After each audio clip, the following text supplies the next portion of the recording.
Hey friends, welcome back to Trendy DIY 29. I'm back with another video.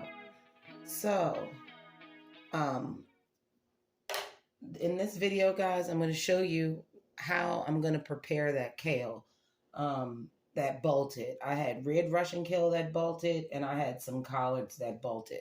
So only thing that I did, guys, was I soaked them because they were kind of flimsy because it was hot and I dug them up. So if you want to make your greens crisp again and make them fresh again, you can basically just peel off all the leaves, take what you want from the plant, discard the rest. And I just went ahead, if you guys can see, and I didn't necessarily burn. I just took what I thought was viable and took it off the plant, and then I soaked it in ice cold water for about 30 minutes. And now the leaves are very succulent again. They have their body back, so they're pretty good. So basically what I'm going to do, guys, is I'm going to take this, which is all of the kale flowers that bolted. They're like little broccolis.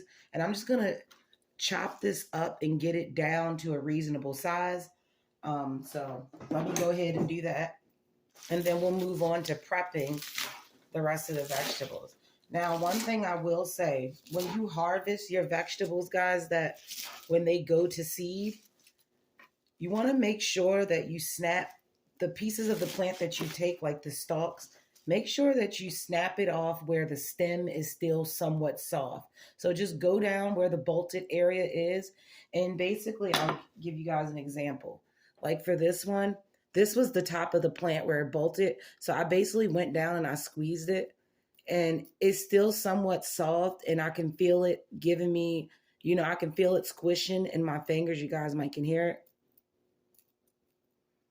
So, but as I got further down, it became more woody. So I know from this point up is what I was going to cook. And then everything else from the bottom was a little bit extra hard. So I discarded it.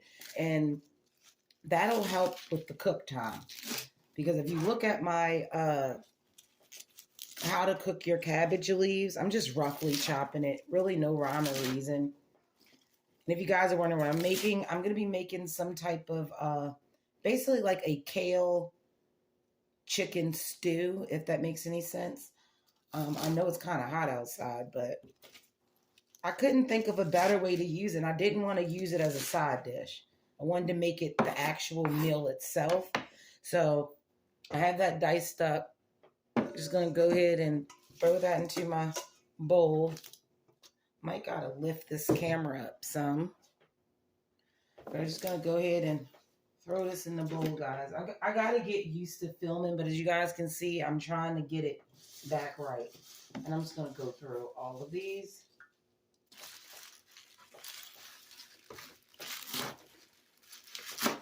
I'm not going to lie, cutting this, guys, it smells like straight grass. But I was told that kale and collards, when they bolt, they don't become bitter like how lettuce do. They may have a little bit more of an earthy flavor, but I've learned the more you cook them and the more you add different like herbs and seasonings, the better it will taste. Like the better that the greens will taste. So we'll find out shortly. So I'm just going to go ahead, guys, and finish chopping all this back up, chopping all of this up. And it may seem like a lot, but kale and collards cook down to nothing. And if I wanted, I didn't have to cook this all. I could freeze some, guys. So real quick, I'm just going to go over real quick exactly what I'm going to be putting in this stew or soup. I think it's going to come out more like a stew because I'm putting so much stuff in it. But you could actually, if you wanted to, add more liquid and make it more soupy, however you like it. So basically, I'm just using the vegetables that I have on hand. So I'm just going to add in 2 carrots. We're going to add in maybe 4 to 5 cloves of garlic. I have 2/2 of a yellow onion. I have some sauteed onion, better than bouillon. I also have some chicken flavored broth mix. onion powder, black pepper, parsley, pinto beans. I really wanted to use like a cannelli bean or a white type of bean, but I didn't have it, so I just used whatever beans I had on hand. I'm going to put some penne in there. Crushed tomatoes. I would have preferred some fresh heirlooms, but we're waiting on those. I had one lonely potato, so why not? I'm going to put in a green onion. These are my peppers that I dried, I want to say a year or so ago, but these are dried cayennes and dried Thai chilies. So I'm going to throw a few of those in there.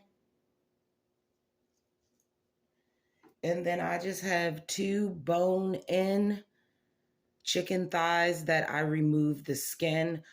I prefer to use bone-in, but you can also use boneless. You can use chicken breast, but I find the bone-in chicken tends to give the soup a better broth, a better flavor, and a more intense broth. Now you will probably have to skim the top because of the fat.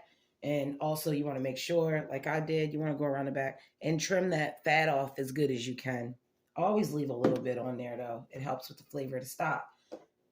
So I'm just going to go, I'm going to peel my carrot.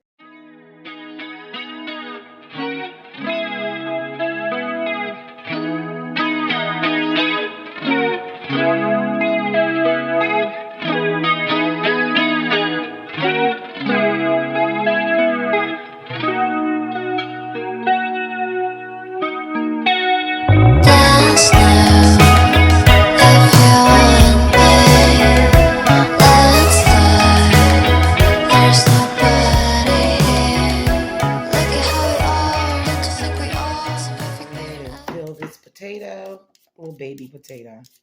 But what a potato does, guys, a lot of times, even if I don't necessarily want, say, potatoes in a soup or something like that, but if you want to make a stew and you want to thicken it without having to add, you know, like cornstarch slurry or flour or rice or anything like that, you can really thicken your soups and your stews by just dicing up some potatoes and throwing it in early and letting the potatoes cook down to virtually nothing. They'll cook away into the soup and they'll add a hardiness as well as a thickness to it so your soup won't be watery. And I just ran a knife down here just to get that outer layer off. And booyah. And I actually got these from the grocery store, guys, and the bottoms are really long because I've had them sitting in my windowsill because I want to plant these out into the garden. And I'm just gonna, I need to find my knife sharpener. I'm just gonna do, since it's so small,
take it over to the Instant really fast. I'm going to add in a little bit of oil. This is just vegetable oil, about 2 tablespoons. If you guys have been watching my videos, you guys know that I really don't measure anything. It's kind of eyeball it. It's like when you use the same measurements so much, you just kind of know. So I got that oil heating up.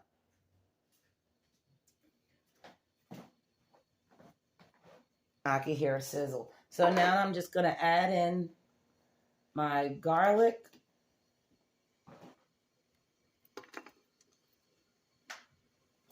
Now you want to make sure your garlic don't burn. Garlic easily burns.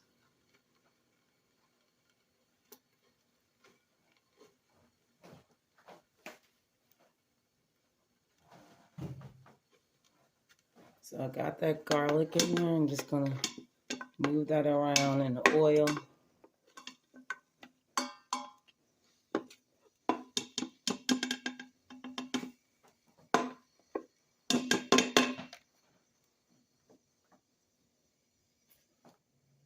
Now, and if you guys wanted to add, you could really add this kale stew can really be made with anything.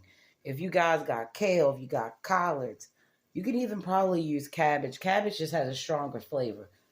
So I got in my garlic. I'm going to go in, throw in my onions. Now we want our garlic and our onions to sweat, which is it brings out the flavor. Don't be, stingy, guys, with the vegetables. This stuff is going to cook down. It looks like a lot, but it's going to cook down. I promise you. So we got that in there. It smells good.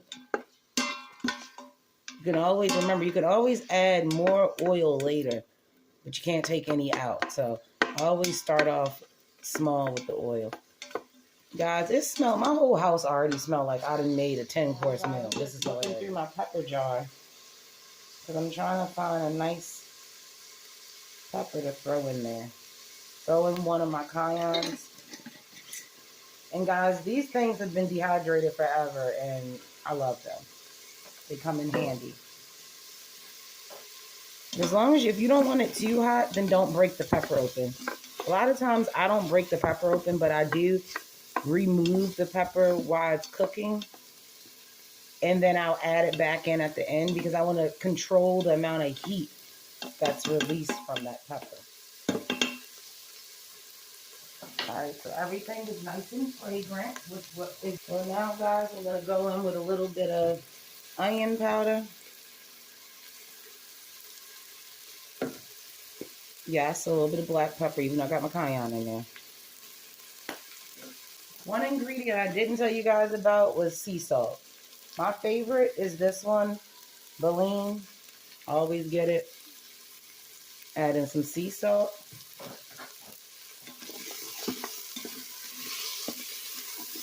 So I see stuff trying to brown on you. You don't want fried onions.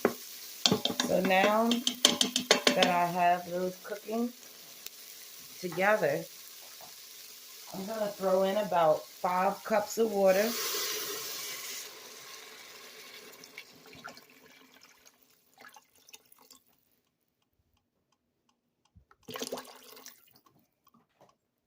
It's probably more like 6. You can always add more water because I want this to come out as a stew. So I want it to be somewhat thick. Okay, friends, so I'm back. As you guys can see, we finally have some bubbles. So now we have our garlic and our onions and our water, salt, onion powder, and black pepper, and of course our dried cayenne. All of that is in there. So I'm just going to put in one and the other one on the other side. Now, if you wanted to, you guys, you can dice it up, but I'm going to pressure cook this, so it's, believe me, it's going to fall apart. It's going to shred. We're just going to add in our greens.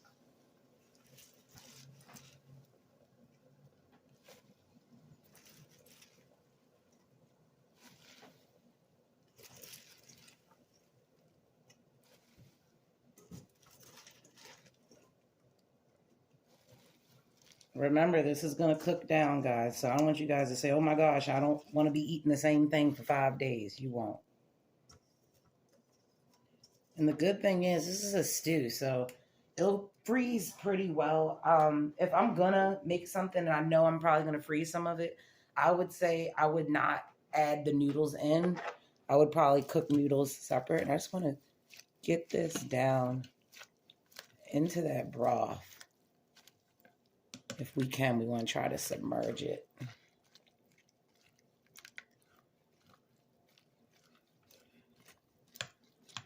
So all these flavors can mellow and mix. You guys can see the greens, they're already shrinking once they got hot. So we got the greens in there, we got the chicken in there.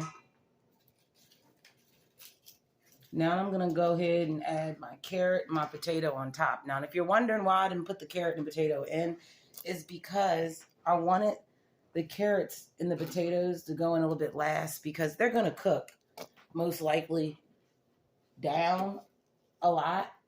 So I try to put them in last to try to help them keep a little bit of their shape. I don't want everything to turn to mush. But when you pressure cook, you got to like time it perfectly or it will. So I got that in there. Go in with crushed tomatoes, a whole can. Now, if you have fresh tomatoes, even better.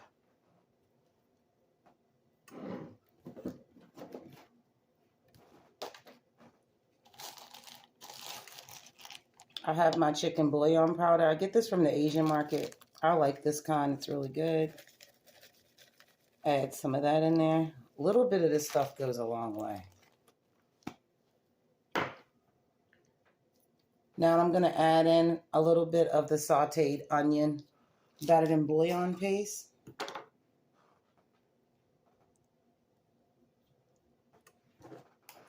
A little bit of that stuff goes a freaking long way too.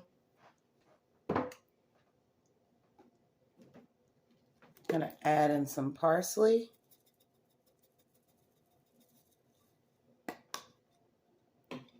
I just can't wait until the majority of all of this stuff will be coming out of my garden. And we're just gonna mix all of this stuff together.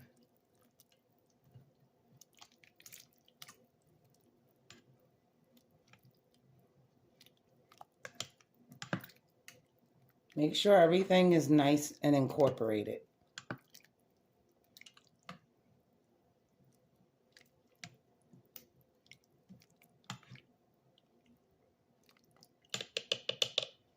Okay.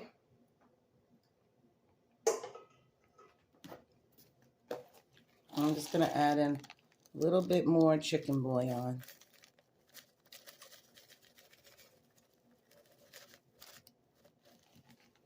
Remember, you can't take seasoning out, but you can always add seasoning in. Because some people are like, oh my gosh, how are you going to know if it's seasoned enough? Like, you can add more seasoning at the end. The last thing you want to do is add too much seasoning or too much salt, and then you got to dilute it with water, which not only helps take the salt out, but it dilutes the building of flavors that we did in the beginning. So try to get it right the first time. So now that I have everything in here and ready to go, almost forgot my bean. I'm not going to put in the whole can. I'm going to do maybe half the can. I got the beans in there. And you guys can't tell me this don't look good already. Wait till that chicken falls apart and it starts to shred throughout that stew. Everything is nice and covered. Now the only thing I'm going to do, guys, is pop my lid on. So I just made me a wonderful bowl of this kale and chicken stew, guys. It looks so freaking good. Like, look at this. Now, the only thing I will say, next time I make this, I might put the noodles in after it comes off the pressure because my noodles did cook down. But let's give this a taste. And look how shredded that chicken is. Let's get a little bite of everything on there. Fogging up my camera.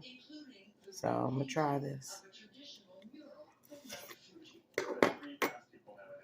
Oh my God. Y'all got to make this. This is so good. This is 10 times better than vegetable soup. It literally tastes, the greens are not bitter at all. I can taste the kale. That other plant definitely was a collard. Everything is soft. Nothing is stringy. I don't taste anything bitter. I taste fresh kale. It doesn't taste like it bolted. You would never know. If I made this and didn't tell somebody that it was bolted kale, they never would know. So if you guys try this recipe, definitely put it, tell me what you guys think about it in the comment section. I would love to hear about it. Make sure you like, you share, and you subscribe, and I will be back with another video.